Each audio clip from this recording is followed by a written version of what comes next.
أعوذ بالله من الشيطان الرجيم. بسم الله الرحمن الرحيم. يا أيها المزمل قم الليل إلا قليلا نصفه أو انقص منه قليلا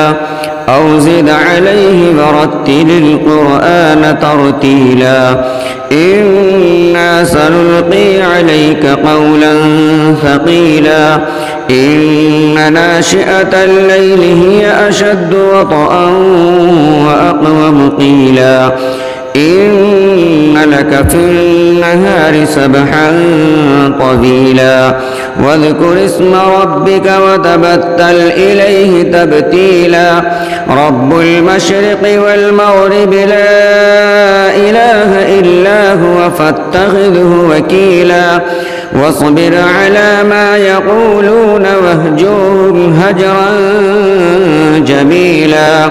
وذرني والمكذبين أولي النعمة ومهلهم قليلا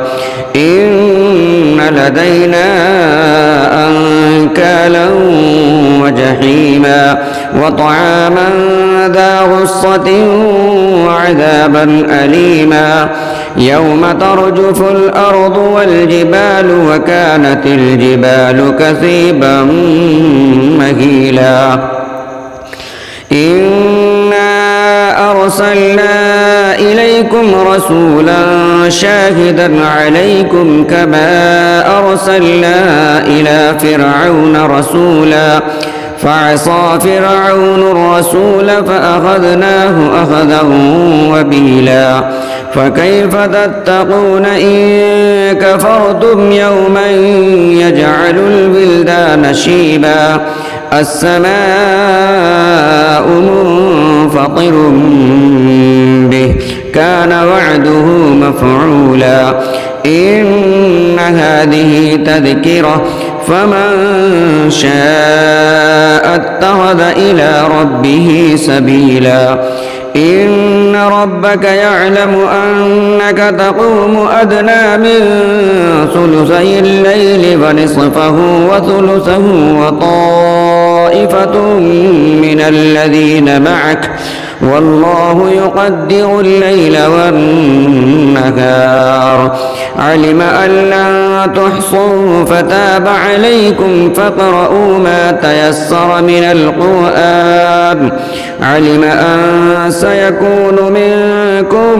مرضى وآخرون يضربون في الأرض يبتغون من فضل الله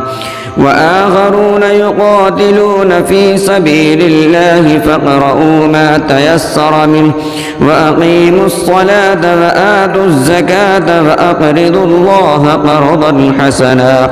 وما تقدموا لأنفسكم من خير تجدوه عند الله هو خيرا وأعظم أجرا واستغفروا الله إن الله غفور رحيم.